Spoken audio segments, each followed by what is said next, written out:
Hello everyone, welcome to my YouTube channel. तो आज हम सीडीपी की प्रैक्टिस करेंगे। सीडीपी के प्रश्न में आपके आपके लिए लेकर के आई हूँ, और जैसा कि मैंने बोला था कि जल्द ही आपकी प्रैक्टिस क्लासेस शुरू होंगी, तो आज से आपकी प्रैक्टिस क्लासें शुरू हो गई हैं। डेली आपको एक प्रैक्टिस सेट अवश्य मिलेगा। ठीक है, तो सबसे पहले हम सीडीपी की प्रैक्टिस करेंगे और विद पेडागोजी के साथ। देखो, जो आपके टैग वर्ड्स होते हैं, तो टैग वर्ड्स को निकाल करके आप किस तरीके से प्रश्न को सही कर सकते हो, 100% आपका सही होगा। तो मैं आपको साथ ही साथ टैग वर्ड्स भी सिखाऊंगी, जिससे कि आपकी पेडागोजी पर पकड़ मजबूत होगी। ठीक है, तो चैनल पर बने रहें और वीडियो को भी लास्ट तक आप अवश्य देखें। तो चलो शुरुआत करते हैं। सबसे पहला प्रश्न है आपका, विकास के संदर्भ में निम्नलिखित में से कौन सा कथन सही है। ठीक है, आपको के ये 4 ऑप्शन है, 4 में से एक सही है। देखो, आंसर तो मैंने पहले से दिया हुआ है, आपका विकास बहुआयामी होता है। लेकिन आपको मैं चारों ऑप्शन बताऊंगी कि क्योंकि एग्जाम में आपके पास ये उत्तर नहीं होता है, तो किस तरीके से आपको उत्तर निकालना है। तो सबसे पहला ऑप्शन है, विकास केवल बाल्यावस्था के दौरान होता है। तो इसमें आपको निगेटिव पॉइंट देखना है, केवल। देखो, केवल, ठीक है, ये आपका निगेटिव पॉइंट है। तो जहां भी केवल, ही, भी, ये शब्द आपको मिल जाते हैं, तो वो आपका निगेटिव पॉइंट होता है, वो आपका कभी भी सही नहीं होता। और देखा जाए तो क्या विकास केवल बाल्यावस्था में होता है? तो नहीं, विकास हमारा जीवन पर्यंत चलता रहता है। तो ये ऑप्शन आपका गलत हो गया। विकास बहुआयामी होता है, तो ये आपका सही है। ठीक है, विकास की दर सभी संस्कृतियों में, यानी किसी की संस्कृति किसी तरीके की होती है, यानी हर संस्कृति में सभी के लिए समान होती है। तो ऐसा तो बिल्कुल भी नहीं हो सकता कि सभी संस्कृतियों में सभी के लिए समान हो। तो ये सभी के लिए समान नहीं हो सकती है। विकास केवल विद्यालय, तो इसमें भी आपका केवल आ गया। तो विद्यालय में होने वाले शिक्षण से होता है। तो क्या शिक्षण से ही सिर्फ बालक का विकास होता है? अगर हम मानसिक विकास की बात कर लें, तो इसके लिए भी बच्चे को परिवार की जरूरत पड़ती है। ठीक है, पड़ोस की जरूरत पड़ती है, समाज की जरूरत पड़ती है, साथ ही साथ विद्यालय की, बाकी की हर चीज की जरूरत पड़ती है। और बच्चे का सर्वांगीण विकास के लिए हर चीज की जरूरत पड़ती है। आर्थिक विकास है, शारीरिक विकास है, मानसिक विकास है। ठीक है, तो राइट आंसर आपका हो गया, विकास बहुआयामी होता है, ऑप्शन नंबर बी।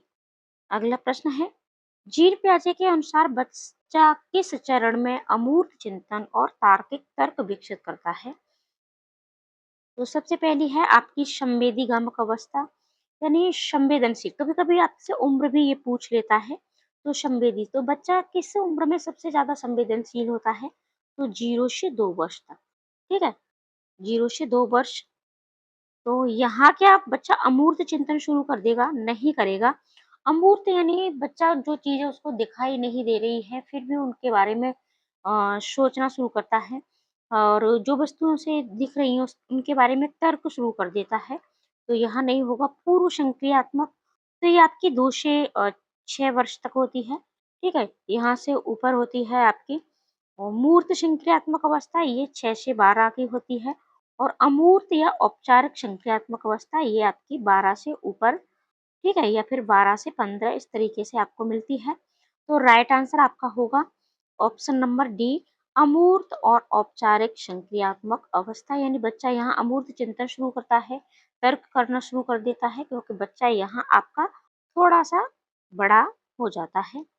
अगला प्रश्न है, और ये सभी प्रश्न आपके प्रीवियस ईयर्स में पूछे गए हैं।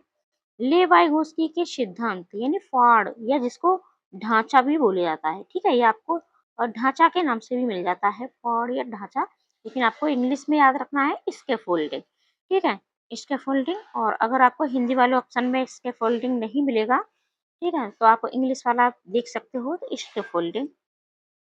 बच्चे को पूरी तरह से स्वतंत्र छोड़ देना, इसका अर्थ आपको बताना है। बच्चे को दी जाने वाली अस्थायी सहायता, टेम्परेरी सपोर्ट।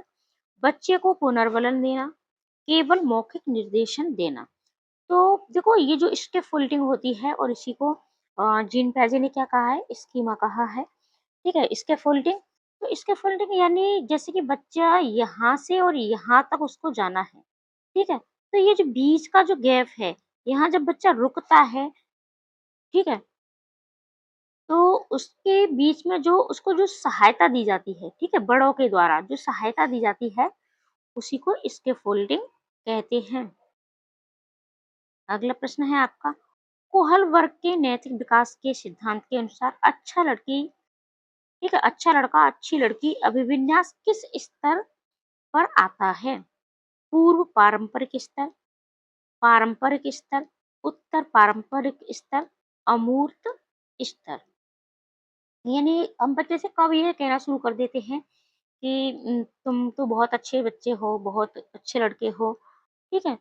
तो ये राइट आंसर आपका पारंपरिक स्तर, ठीक है? और ये इसकी भी आपको डेट, ये जो एज की वर्ष हैं याद रखनी है, कहाँ से 0 से 2 वर्ष, ठीक है? पारंपरिक स्तर, उत्तर पारंपरिक स्तर, तो इनकी एज भी आपको याद रखनी है। अगला प्रश्न है, एक समावेशी कक्षा में किस पर जोर होना चाहिए?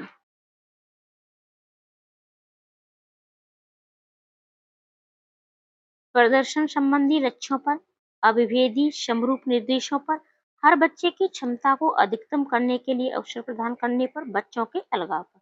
अब देखो समावेशी शिक्षा क्या है? समावेशी शिक्षा है कि आपकी कक्षा में भिन्न-भिन्न तरह के बच्चे हैं, ठीक है? एक ही तरह के बच्चे नहीं हैं। कुछ बच्चे आर्थिक रूप से कमज़ोर होंगे, कुछ बच्चे आर्थिक रूप से संपन्न होंगे, कुछ बच्चे शारीरिक रूप से कमज़ोर होंगे और कुछ बच्चे शारीरिक रूप से मतलब पुष्ट होंगे, कुछ बच्चे आपके मानसिक रूप से कमज़ोर होंगे और कुछ बच्चे मानसिक रूप से बहुत ही आपके यानी प्रतिभाशाली होंगे। यानी आपकी कक्षा में चाहे बच्चा आर्थिक रूप से कमज़ोर है, चाहे मानसिक रूप से कमज़ोर है, ठीक है? चाहे किसी भी तरीके से कमज़ोर है, लेकिन आपको अ, उसे हर हालत में समान शिक्षा देनी है, ठीक है? यानी सामान्य बच्चे को और जो आपके अलग बच्चे हैं, ठीक है? जो कुछ जिनको अलग ज़रूरत है, जिनको दिव्यांग बच्चे भी बोल देते हैं या फिर अ, अलग कैटेगरी में आते हैं, ठीक है? उन बच्चों को भी यानी सबको आपको साथ-साथ एक समान शिक्षा देनी है, ये आपकी समावेशी शिक्षा कहलाती है। तो राइट आंसर आपका होगा, तो हर बच्चे की क्षमता को अधिकतम करने के लिए अवसर प्रदान करना, यानी आपको प्रत्येक बच्चे को अवसर देना है, बच्चे को अलगाव, देखो यहाँ बच्चों के अलगाव पर अलगाव नहीं करना है, प्रदर्शन संबंधी और अभिवेदी समरूप निर्देशों पर आप निर्देश भी नहीं दे सकते हो। अगला प्रश्न है, डिसलेक्सिया मुख्य रूप से किस कठिनाई से संबंधित है? और ये आपके जो पठन विकार हैं, इस पर वीडियो मैंने आपको विद ट्रिक के दी है, उसे अवश्य देख लेना, ठीक है? प्लेलिस्ट में जाकर के सारी वीडियो आपको मिलेंगी। तो डिसलेक्सिया आपकी ये जो बीमारियां हैं, इनको अधिगम अक्षमताएं भी बोलते हैं, ठीक है? जैसे कि डिस्ग्राफिया है, डिसकैल्कुलिया है और आपकी अ, डिस्थीमिया है। तो देखो डिसलेक्सिया और डिस्ग्राफिया ये 2 हो गई आपकी। तो ग्राफिया, ठीक है? ग्राफ, जब हम ग्राफ खींचते हैं तो क्या करते हैं? ग्राफ खींचने में हम, ठीक है? लाइन इस तरीके से पेपर पेंसिल की ज़रूरत पड़ती है। तो आपका ग्राफिया लिखने से संबंधित और लेक्सिया आपका लिखने से संबंधित, ठीक है? पढ़ने से संबंधित। तो राइट आंसर आपका हो गया डिसलेक्सिया आपका पढ़ने से संबंधित। गणितीय ये आपका डिसकैल्कुलिया होता है। अगला आपका प्रश्न, बाल केंद्रित शिक्षा की प्रमुख विशेषता क्या है? केवल देखो केवल पाठ्य पुस्तकों पर निर्भरता ये आपका गलत हो गया। आप सिर्फ पाठ्य पुस्तकों पर निर्भर नहीं रह सकते हो, आपको बच्चे को और भी बहुत सारी एक्टिविटी करवानी होती है, बहुत सारी चीज़ें पढ़ानी होती है। बच्चा जैसे सीखे उस तरीके से आपको बच्चे को सिखाना है। बच्चों के अनुभवों और आवाज़ों को प्रमुखता देना, शिक्षक की केंद्रीय भूमिका, केवल परीक्षा आधारित मूल्यांकन।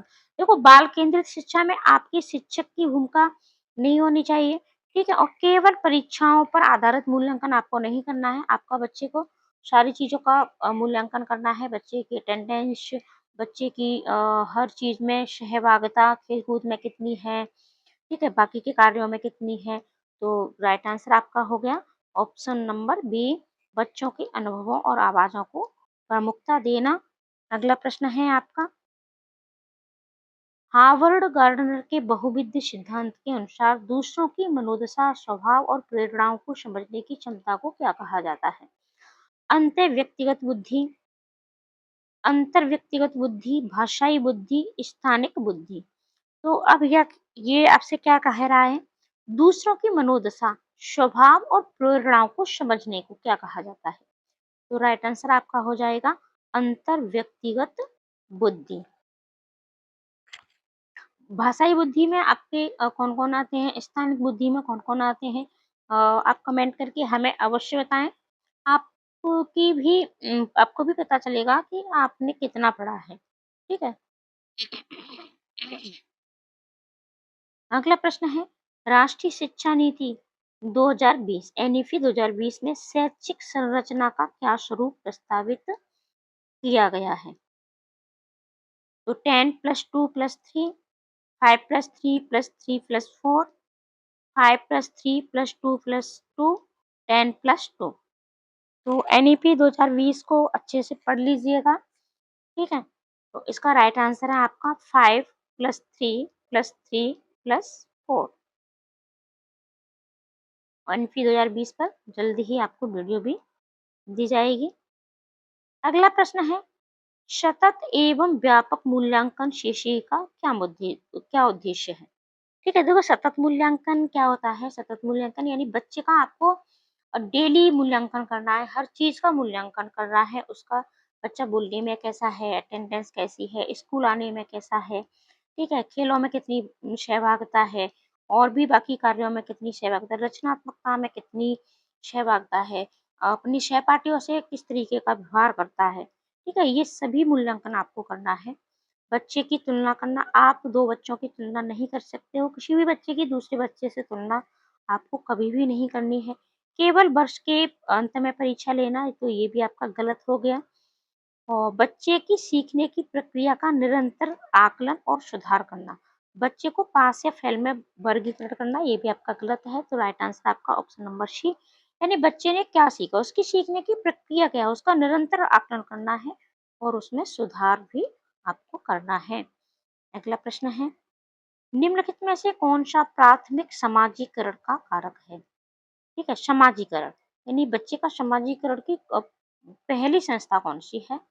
विद्यालय, परिवार, मीडिया, सरकार। तो देखो ये जो सारी चीजें हैं, ये सभी आपके बच्चे के समाजीकरण में भूमिका निभाती हैं, लेकिन प्रथम जो संस्था है वो बच्चे का परिवार होता है।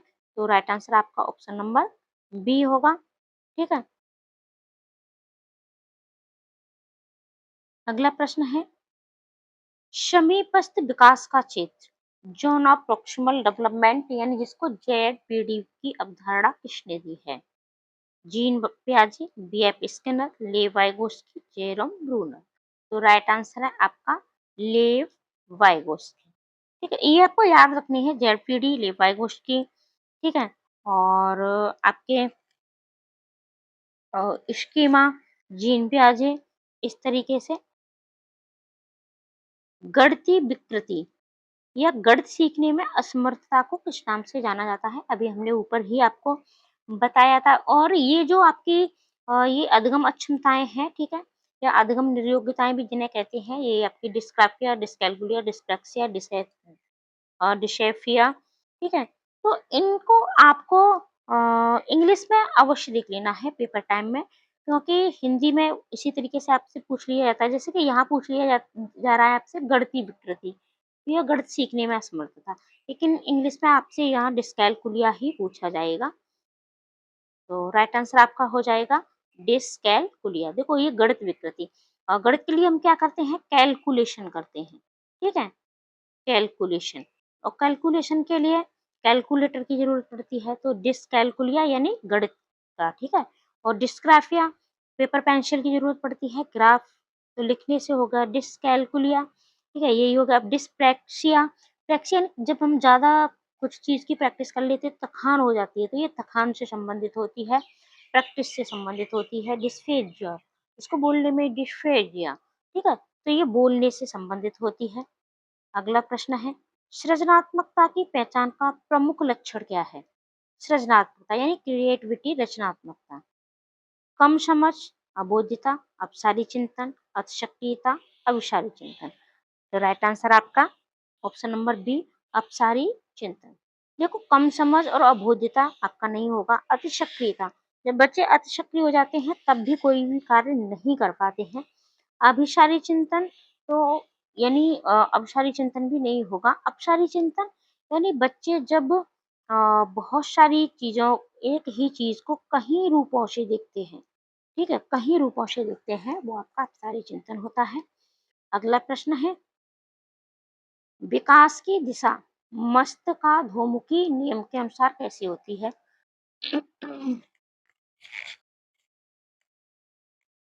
तो राइट आंसर है आपका पैर से सिर की ओर, सिर से पैर की ओर, केंद्र से बाहर की ओर, सामान्य से विशिष्ट की ओर।